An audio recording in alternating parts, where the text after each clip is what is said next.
This is Matthew Cratter from Trade University, and today I want to talk about the relationship between a stock market crash and high oil prices in the context of Fed policy. So if you've been watching this channel, you know I believe the Fed has become highly politicized, highly susceptible to political pressures. It was this way under Trump, and it's also this way under Biden. And very high grocery prices, high food prices, high energy prices, especially at the pump here in the U.S., are very bad for the incumbent party. They're very bad for Biden, and they're bad for any incumbents who are running in the November midterm elections. So President Biden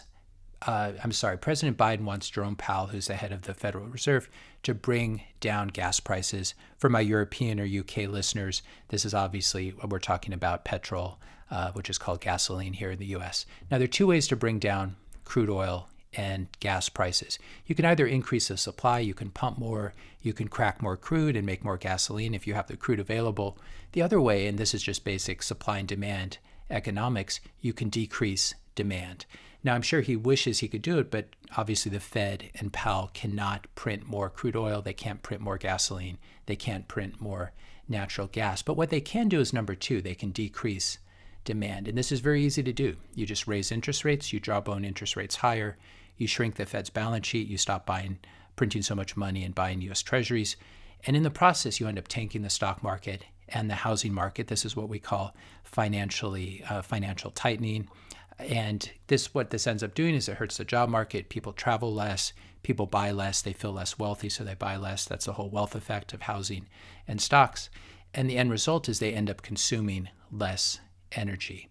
But then we come to the question, what if energy prices are as high as they are for a reason? Obviously, we have the Russian invasion of Ukraine, but what if it's other structural and geological reasons? Years of underinvestment in finding and extracting new oil and natural gas.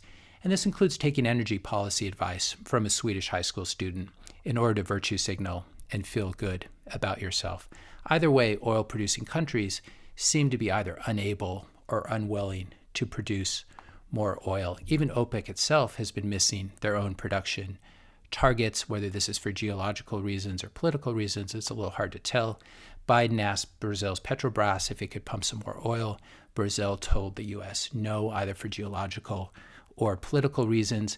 We have OPEC, we have this Saudi oil minister warning that the whole world is running out of cheap energy. And then we even have the U.S. shale companies not pumping as much as they could or should. So what this suggests is that we may have a situation where the Fed is fighting energy inflation by trying to tank the economy, but this energy inflation is actually caused by structural reasons. There's been a decade or so of underinvestment in energy for highly political reasons, and this transition to wind and solar, if it ever happens, it's clear that there's going to have to be some fossil fuel transition. I think this is what a lot of countries like Germany, for example, missed. And as a result, they end up being dependent on people like Putin. They shut down their nuclear power plants, and now they're dependent on Putin for staying warm during the winter. So we have a situation where the Fed is fighting inflation, in particular fighting energy inflation, because energy is really the root economy. But there's a very good chance, unfortunately, that energy prices remain high, even as the U.S. economy and the global economy moves into recession. And this is another reminder that there's nothing elite about our elites.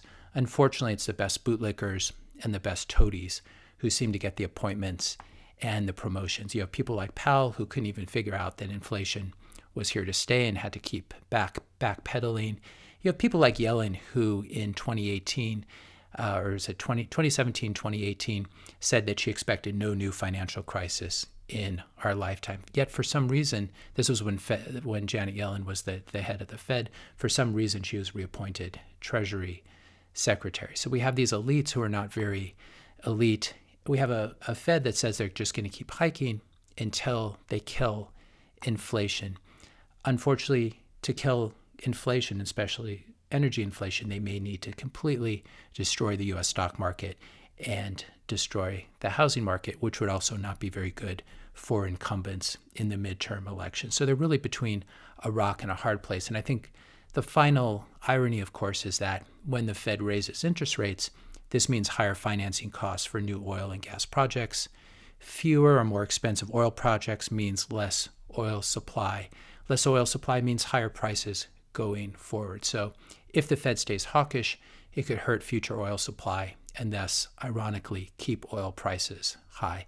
What I think they're going to have to do is I think that things will get so bad with the stock market and the bond market that you'll get illiquidity and you'll get some break in the plumbing of the U.S.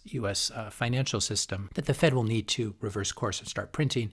When they do that, energy prices will go even higher because the U.S. dollar will be being devalued, and this will drive energy prices denominated in dollars even higher. So this is the problem. Do you want a stock market crash and lower oil prices, or do you want the stock market to stay the same or go up and have much, much higher oil prices? Or do you want a stock market crash and you might get the crash and you might still have much higher energy prices just for structural reasons?